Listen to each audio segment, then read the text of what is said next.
Welcome to the Caution Free Podcast. I am your host, Colton Sutley, along with my co-host, Tim Friedhaber. This episode, we have the driver of the McCandless 29, Logan McCandless, on with us. I guess just to kind of get started, Logan, just kind of tell us how you got started into racing. Yeah, so my dad actually started racing years ago. Back before I was born, he was racing modifieds, and then was into sprint cars, 410s, 305s. He took a break there back probably 2006. Um, he was racing 410s at the time. My sister was born, and kind of put family first, so he decided to step away. And then I had showed some interest in racing, so he bought a 305 back in 2016 and let me run it in 17, and then he stepped out of the seat in 17, and I've been driving ever since. So yeah, it was more of a family deal that got it started for me. So So the first car you ever raced was a 305. yeah, I started in motocross. I raced a lot of dirt bike stuff, but I tried to sprint car out, and the dirt bikes were very dangerous. And I saw a lot of people around me that were, in their 40s and 50s and had trouble walking after motorcycle crashes and stuff. And I was like, man, I don't know that I want that to be me. So, so we went the sprint car route and tried it, and I've never looked back since, to be honest. Yeah, it seems like there's a lot of sprint car guys that used to race dirt bikes and stuff, and then moved over to sprint cars and stuff. And Yeah. probably similar to why you did. You didn't want to walk or be 40 years old and be barely able to walk. Yeah, for sure, for sure. No, I definitely miss it sometimes, and I'd still like to have a bike. I know it's the right thing to do not to have one. Um, so how long have you been driving the 410? So I started my first full year in a 410 was 22. I split time in 21. I raced a few 410 shows, maybe a dozen to 15, but I was still focusing mainly on the 305 stuff, trying to do that as to the best of my ability, and was just sort of dabbling my feet in the 410s. But my first full year was 22. Um, how many wins did you have in a 305 before moving up I to think the 410? 8 or 9. I can't 100% remember, but and those were all from one season. That would have been 21. 22 was my first full year racing, or I'm sorry, 2020 was my first full year racing. Um, we didn't have any wins that year. And then 2021, actually, we came out and won the first 2 nights out, and so we won a bunch of 305 stuff there. I think 7 or 8 at Mercer, and then one at Lernerville. So So, we also had gotten a 410 win in the middle of that too somewhere. I don't remember when, but that year. Yeah, I so remember seeing that. But Yeah. sorry, no, you're Tim. good. You're good. So like last year, obviously, we both follow like McCandless Racing a good amount, and you guys had like Parker Price Miller in the seat, Cy Lynch, Carl Bowser, and Brandon Spitballer. So like, how was it working with those guys? And like, were you still running a 410 alongside them, or 305, or Yeah, no, that was an interesting deal. After 22, I felt that I had some potential to do better, but I needed to step back, if that makes sense, to kind of learn the full aspects of how to set up the car and how to work the car. I had always just drove. I never set the car up.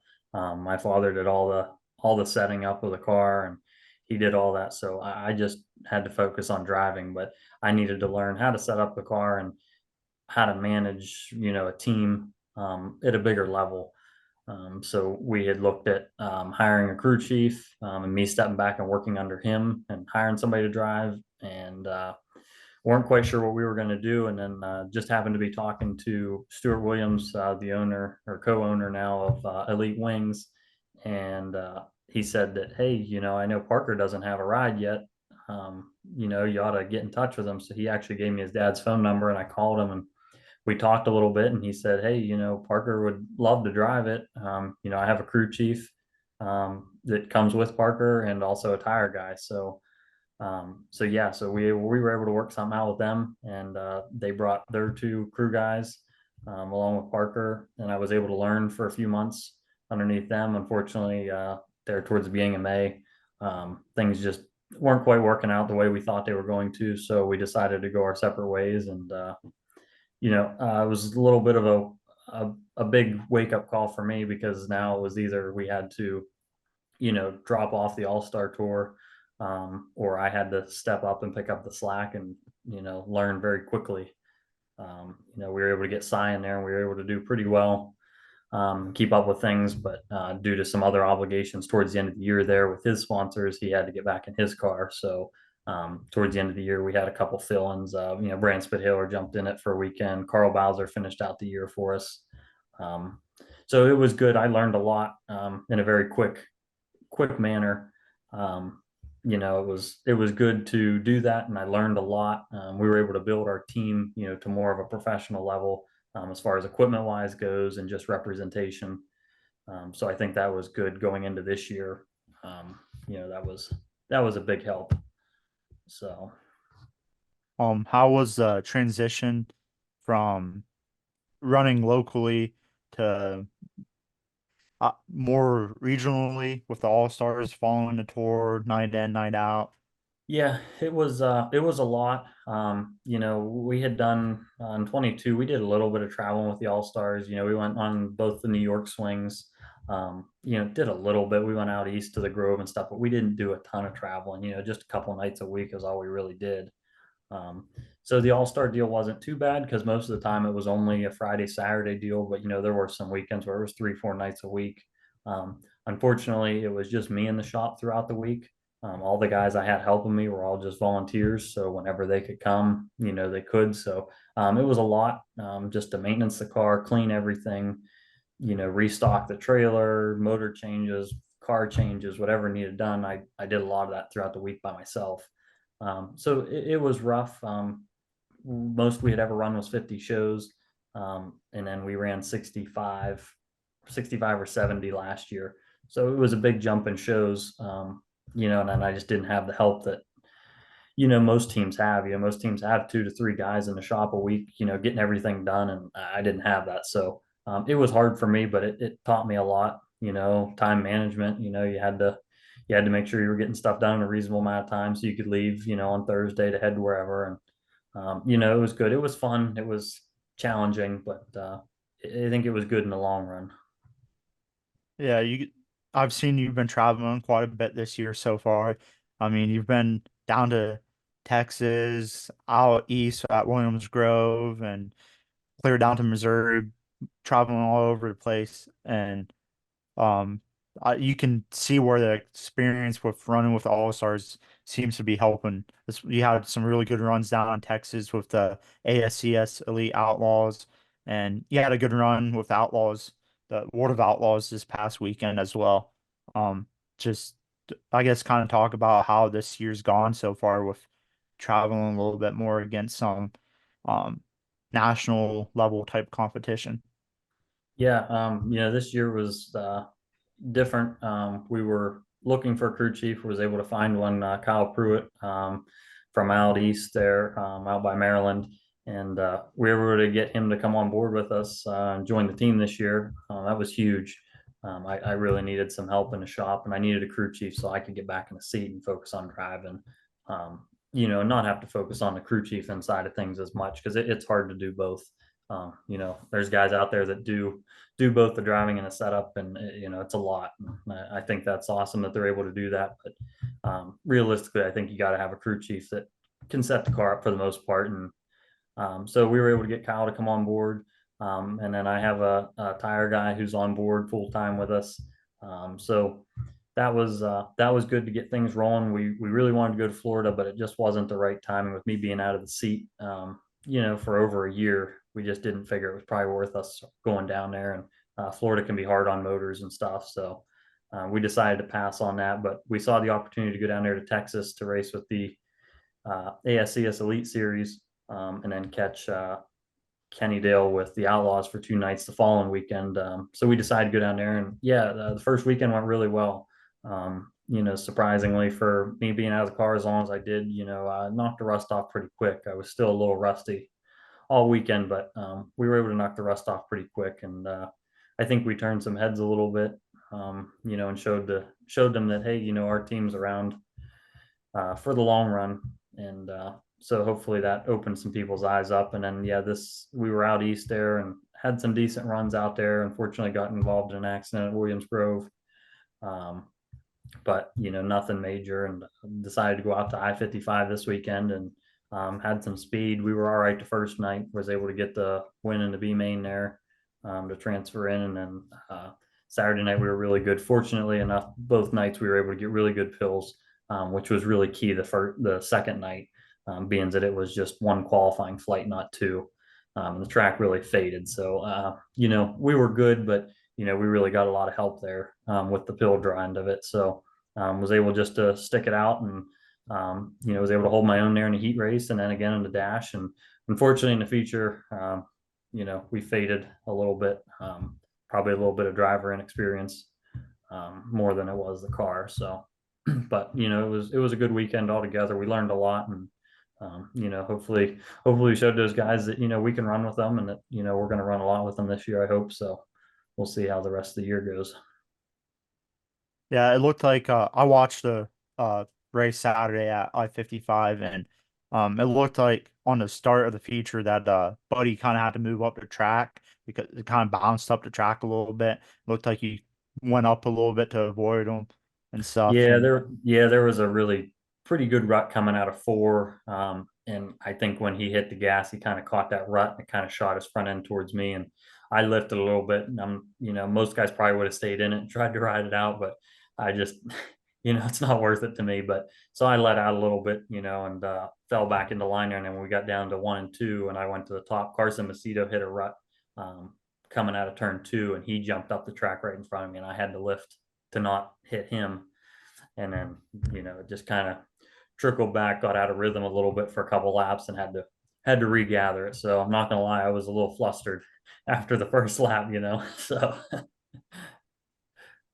yeah, you did good though, because I saw you dropped back to like 16th or so at one point, and you were able to gather it to finish 14th, and that's a really good run. Like, you've never been to I-55, and you're racing against the best of the best, and to do that well, and it was very impressive.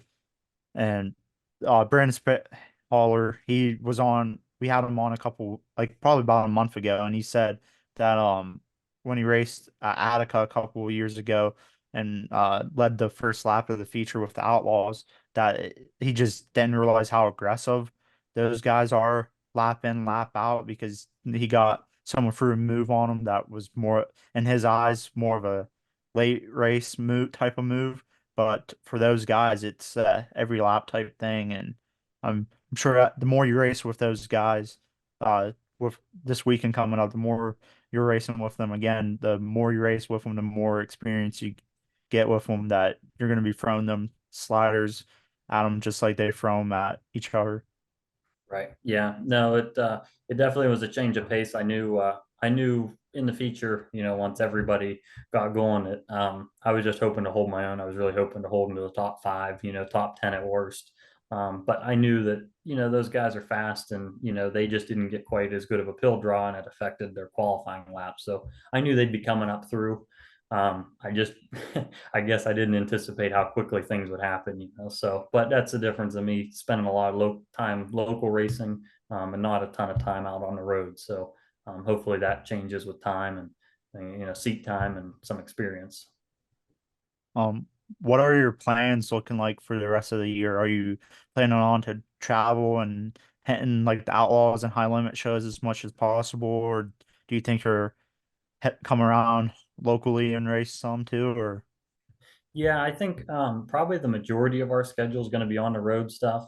I know we're planning on racing a lot of outlaw races, circumstantial, if everything lines and, it works out. We don't have a solid schedule. We do have an idea. I know we're looking at like 40 some outlaw shows. I do know that we've been talking to Carlton with the Outlaws and trying to work out how the Rookie of the Year status works. Because if I ever wanted to be Rookie of the Year and sign on full time with the Outlaws, I have to race less than 50% of their completed events, from what I understand right now. It's not their scheduled events. So we had planned on about 50% of their scheduled events. And now with a lot of the cancellations, we're going to have to scale back a little bit with the outlaw races that we do race.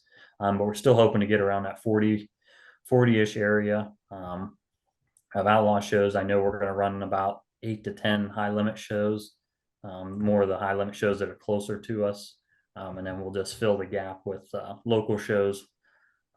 I know we're not going to try and run a ton of local shows, just trying to get as much experience as we can. It's just better to race with faster guys. So I know there's some big shows. Sharon has a 12,000 win non-sanctioned show for the Lou Blaney, so I know we're going to try and hit that along with the Ohio Speed Week and the Western PA Speed Week. I know we're going to run. So hopefully between those we can fill our schedule. I think our schedule is going to be somewhere around 90 races this year. So hopefully we can at least be above 80. I'm sure with rainouts and some other things, we won't get them all in, but I'm hoping to still be above 80 at the end of the year. So Yeah, so Right. far you're. Oh, sorry, Tim. Just You go. can go ahead. No, it's fine. You go. I was gonna say, right now you're looking at like, I off the top of my head, I think you're pretty pushing 15, 20 shows already this year. So I think 80 is definitely within range. yeah, for sure. So we'll see how the year plays out. Unfortunately, with the Outlaws, they haven't gotten much racing in down south. Got a lot of rainouts and some wind outs, believe it or not. So yeah, we'll just see how the year goes. Are you I know you mentioned you're running some high limit races, but are you planning on running the Commonwealth Clash at Lernerville?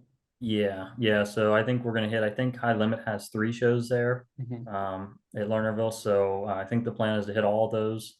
And then I think here in May we're headed up to New York with them for a few nights. So we'll see. Just play it out and see how things go. Trying to watch car counts too.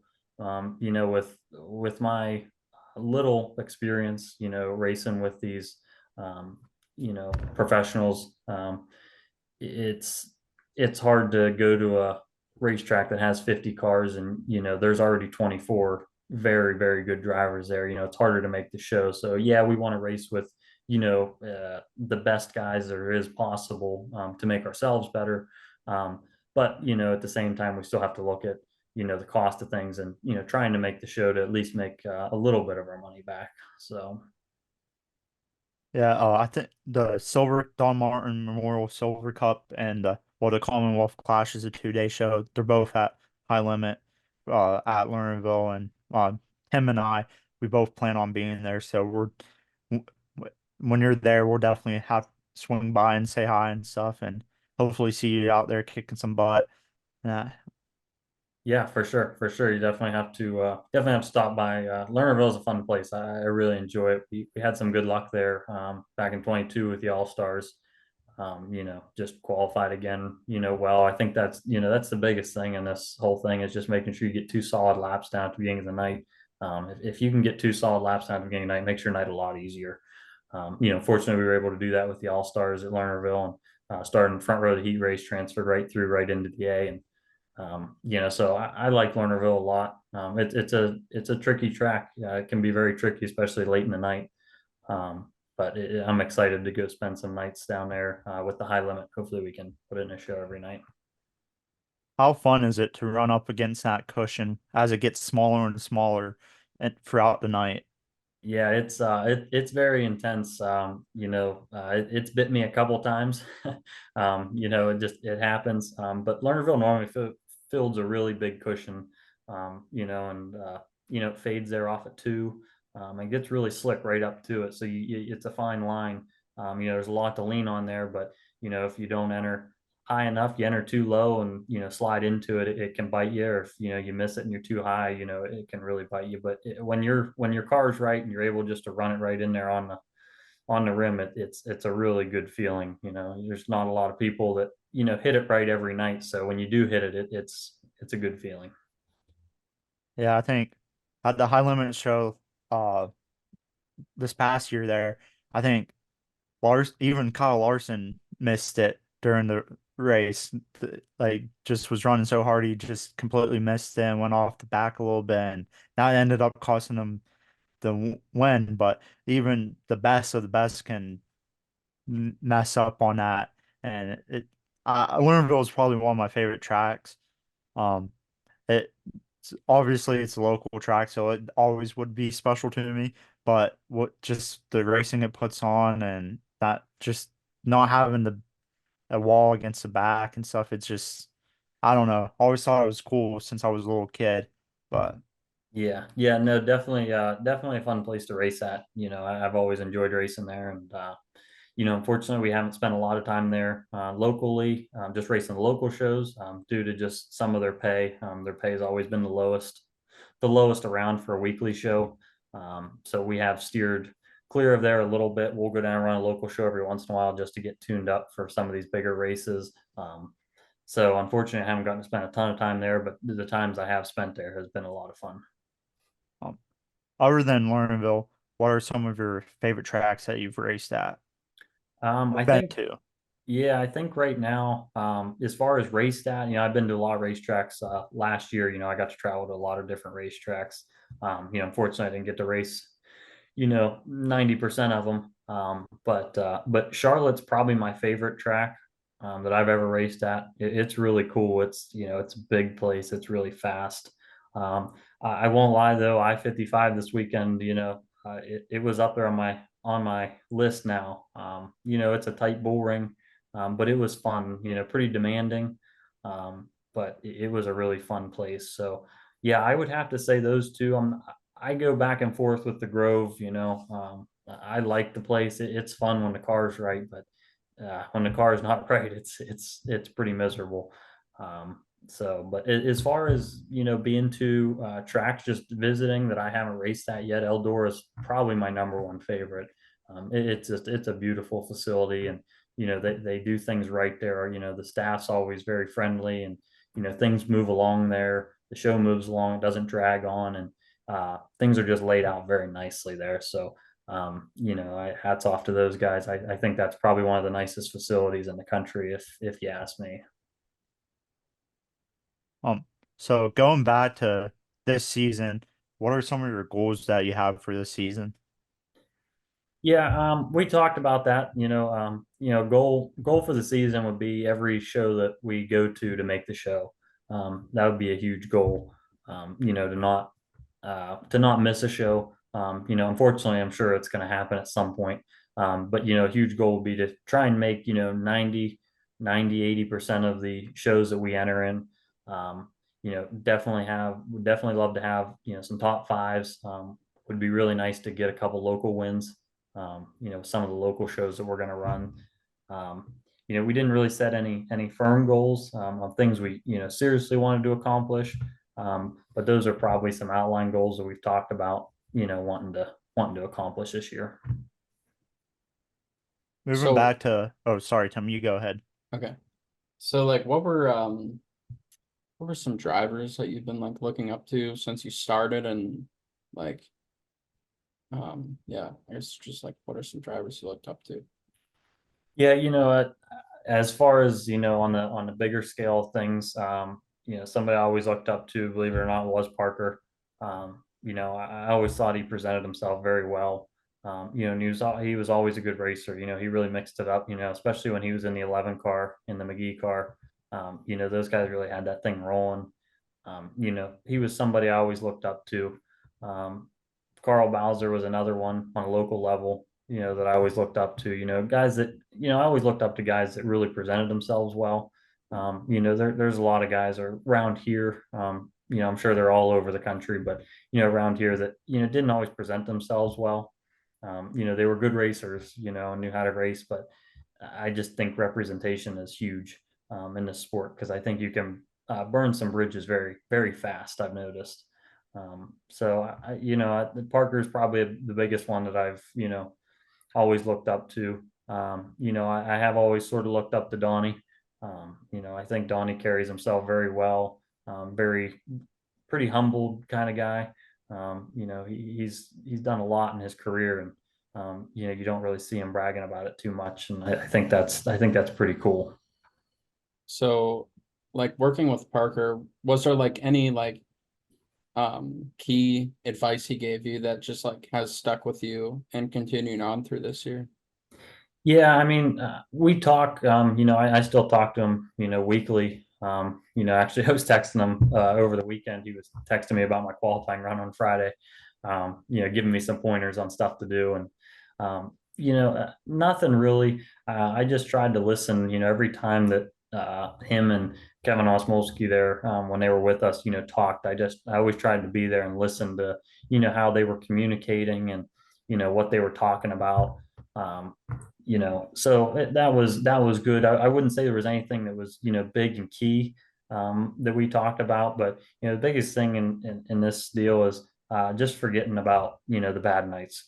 You race one night and you might have a really good night, you might have a really bad night, but either way, you got to forget about it and move on to the next night. Because whether it was a really good night, that's awesome. You celebrate, and but it all starts over again in the morning. Hopefully, on the bad nights, we can stay positive and move forward. And I have a really good crew that stays positive. So I think dealing with Parker, and he was pretty positive all the time. So I would say the positivity thing is probably the biggest thing that I got out of him. Going off from that, what are some of the other drivers that help you out and give you some advice? Yeah, I mean, I talk to him a lot. I still talk to Cy some. We bounce ideas off of each other, and I talk to Carl Bowser a lot. We've become really close the last couple of years. I talk to Carl probably every day. We'll talk about different things and bounce ideas off of each other. But I talk to a lot more of the crew chiefs, I guess, because I just I dealt with them more last year. So I have a little bit, more of a reputation. Oh, sorry, reputation with them. I talk to them guys a lot. But I do talk to Brock Zierfoss a lot. I guess that is another guy that I do look up to a lot. Going back to that. But yeah, I talk to some drivers. I don't talk to a ton of them because I just haven't built that relationship with them yet. Because I haven't gotten to race with a bunch of drivers, at more of an experience level, I should say. Um, but yeah, no, I try and talk to as many as I can. I think you have to get in with these guys and be friends with them, and so that when you need help, they're there to help you, and they'll give you tidbits of advice here and there, but nobody's gonna open their book up for you and show you all their cards. So, but yeah, it is definitely good to get out and talk to the drivers and get to know them, and the crew chiefs as well. So what does racing look like for you long term? What are your long term goals and aspirations? Yeah, I mean, I've always wanted to do this professionally. It's always been a dream of mine to race cars for a living. I think that's a lot of people's dream. Fortunately for me, my family's been very supportive. Has built a team from nothing.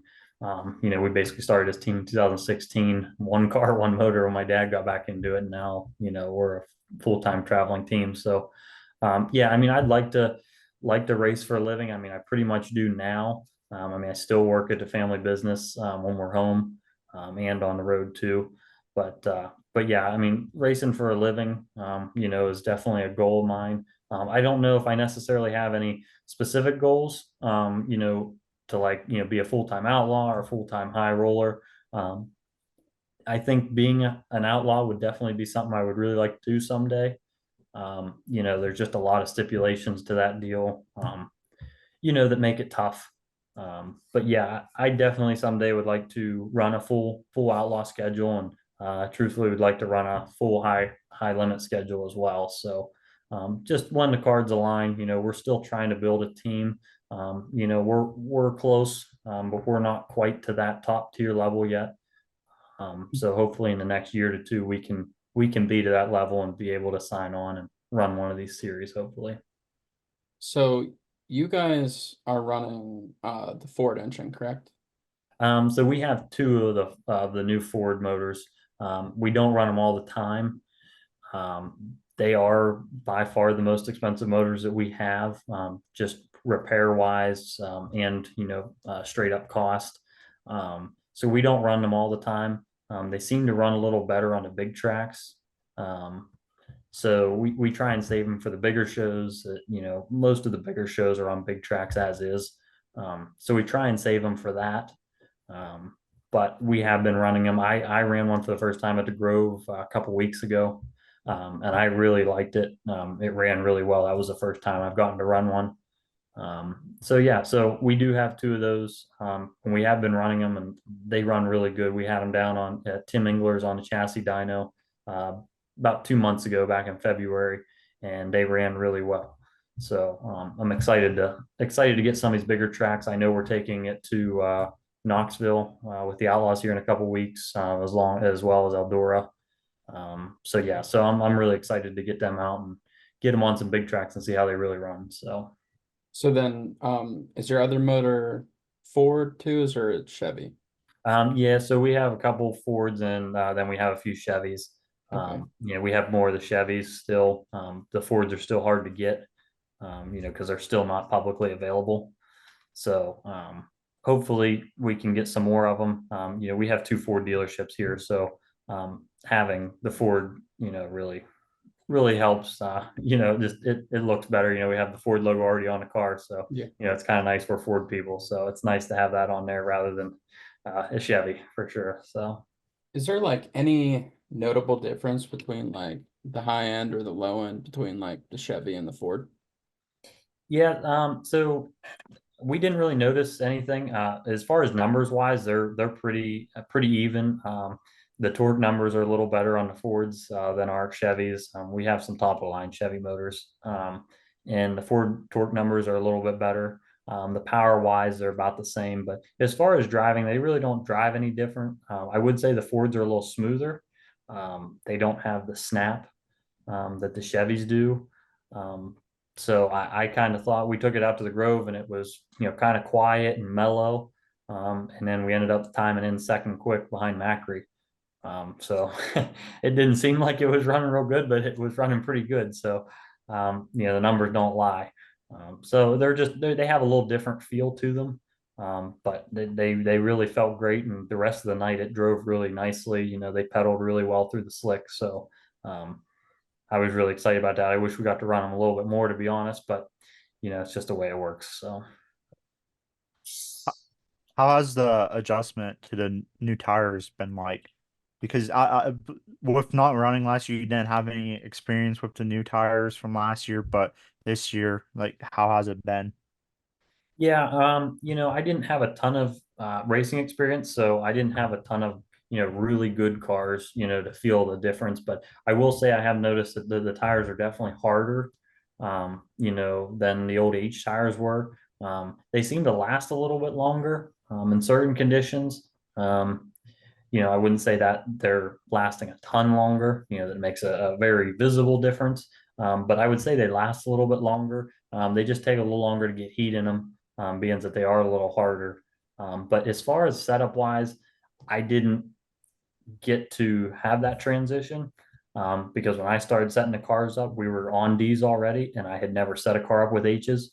So I transitioned right into the D's, the new tires, and setting them up. And then, as well as racing, I didn't get to race last year at all. So um, I kind of had forgot about that feel, with the H tires, with the old tires.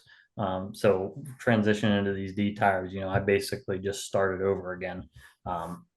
So I didn't notice a ton difference. I know we did test with an H a couple weeks ago. We tried one that we still had left, and we put it on, and it was a totally different feel. We just put it on because we had it and we were going to try it just to sort of let me feel the difference. So, but yeah, I didn't really get to feel that big difference because I didn't get to race on the H tires enough, to really feel a difference. And within a year and a half, I it wasn't a good comparison. with the Wicker Bills, um, I guess I'm trying to figure out or word this as I ask it. Um, the the one like the debate between the 1 inch and the 2 inch and the 3 inch Wicker Bills, like like kind of like what are your thoughts, or do you not really Yeah, I know? mean, I I wasn't in total agreement, when they decided to go ahead and eliminate the 2 inch wicker bills. Um, I don't know which way I fall yet, for sure. I will say this weekend's racing, at I-55 was pretty nice. I didn't have a whole lot of dirty air, getting up behind cars. I know it was only a quarter mile, um, but we still were moving pretty fast. So I didn't feel a ton of dirty air. So I would say in that aspect of it, it was nice not to have the 2 inch wicker bills. It just takes a lot of difference in the setup to I don't know what the word I'm looking for is, but accomplish the same thing as putting a 2 inch wicker bill on. So I don't think it's terrible. I think the idea is there. It's just going to take some time for the teams to adapt, to make that adjustment in a different way. So earlier you were talking about how you want to run an Outlaws, full-time Outlaws one in your future, and same with the be a high full-time high roller eventually. So what do you think about the Outlaws versus the high limit split? Um, I mean, I still am, feeling that out too. I think it's still early in the year. I don't think what the high limit is doing is bad. It does stink that they did take away, the All-Star deal, because I think that was a great regional series. Truthfully, to be honest with you, if the All-Stars were still around, that we were planning to sign up with them to run again this year full time. So the high limit deal, kind of stings a little bit because now you're putting two national tours out there. Um, do I think there's enough cars for it? Yes, to a point. I think it's going to hurt car counts a little bit though, because there's only so many teams out there that can really, travel full time, all around the country. I mean, for us, I don't even know that we could do the whole, California swing, and that's a lot. So I don't know if it's necessarily a bad thing. I'm not sure about it yet. The Outlaws, I don't ever want to see anything happen to them. I think they have some good backing there, and I think they're making the right choices to keep that rolling. But I think the High Limit's doing a great job as well. I mean, they had some good cars down there in Texas. They had good cars last night at RPM. So I think it's going to work out in the end. It's just going to take some time for everybody to adjust, and hopefully we can get some teams that are maybe at that all-star level, such as us. I know there's a couple other teams that are kind of in limbo with what to do. Hopefully they can get some funding and become a full-time team with one of these series. So what type of like race format do you prefer? Like the all-star redraw, I guess like the outlaw style? Yeah, I mean, I didn't mind the All Star format at all, but I definitely like the Outlaw Series format a lot better.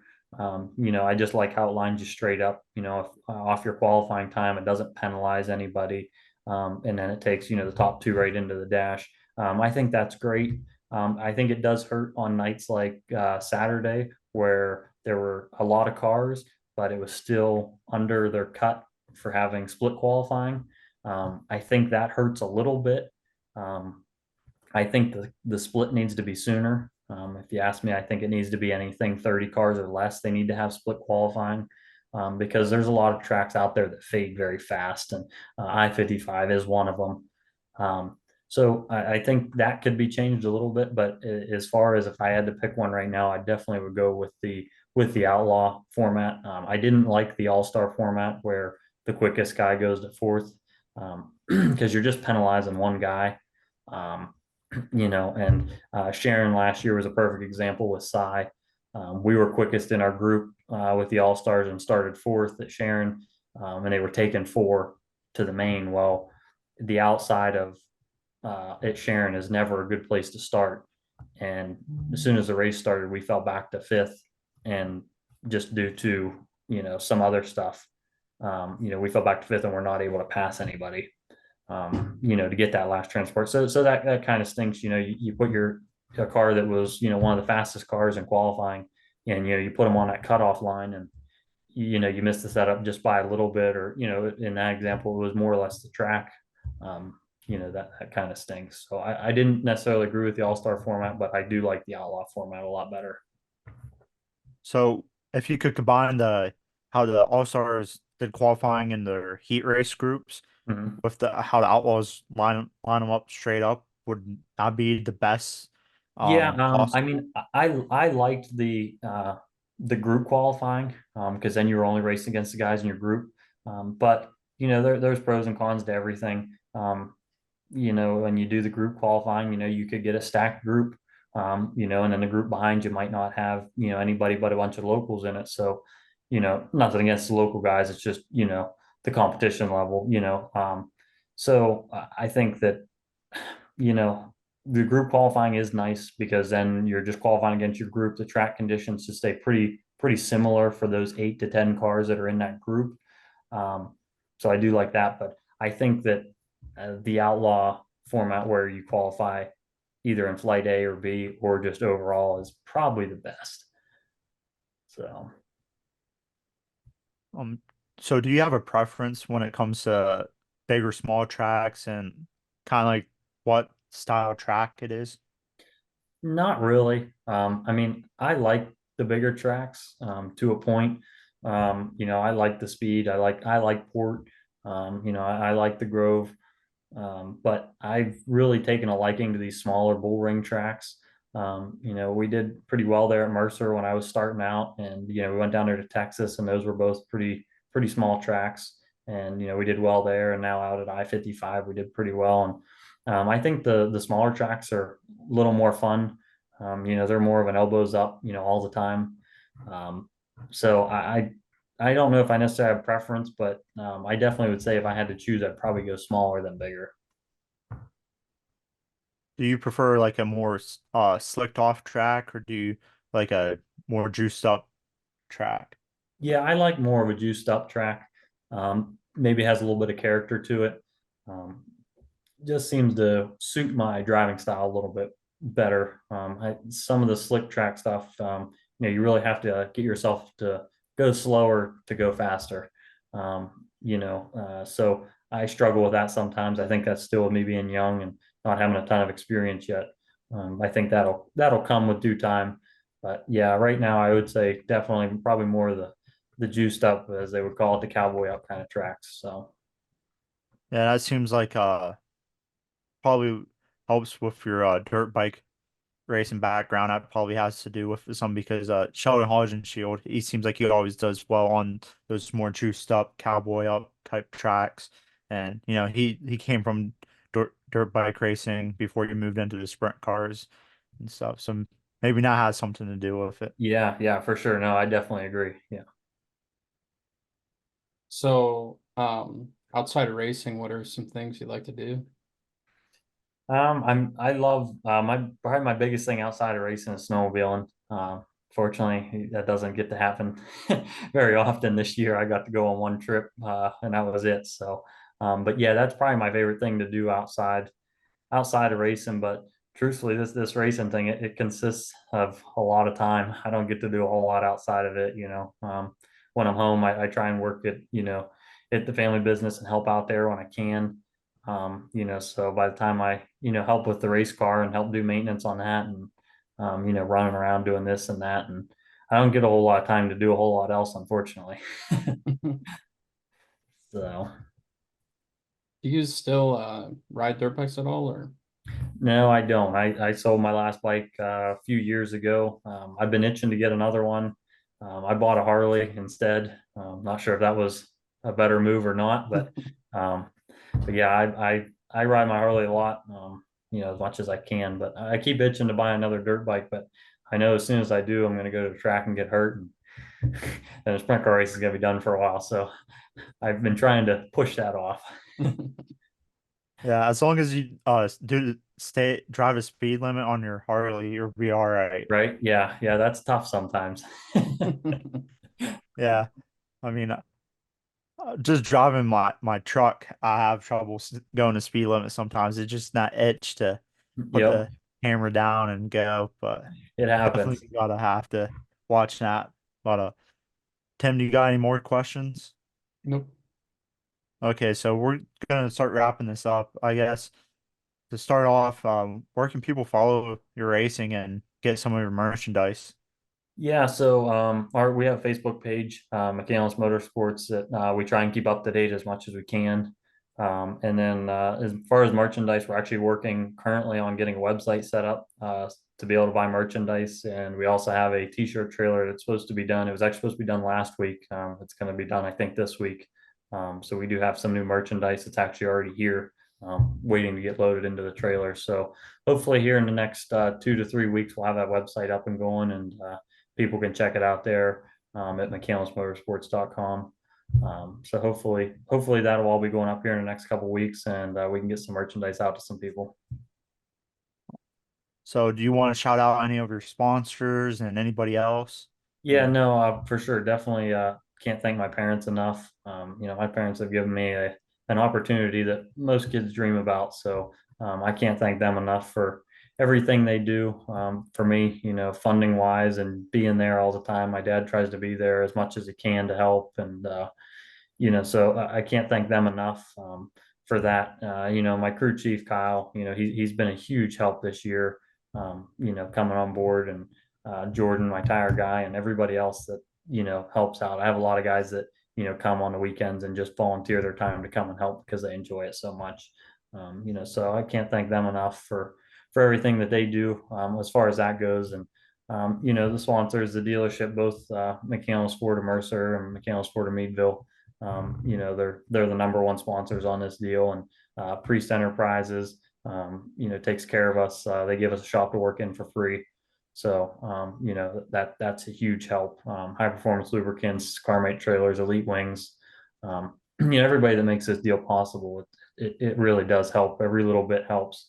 I think a lot of people don't understand how much a little bit can go. A little bit can go a long ways. So, that's huge. Well, thanks for coming on. We really appreciate it. Yeah, thank you. I appreciate you having on me, and yeah, we'll hope to see you at the track soon. Thanks. Want to say thanks to Logan McCandless again for coming on the show tonight. We really appreciate it. Good luck to him for the rest of the season. Watch on YouTube, like and comment, subscribe on there. Follow us on Spotify, Amazon Music, Apple Podcasts, and that's where you can listen to us. Uh, Follow us on social media. We're on pretty much everything, and go check out our website at www.thecautionfreepodcast.com. Got some nice information on there, and hopefully we'll add some more to it. And more importantly, get out to a racetrack.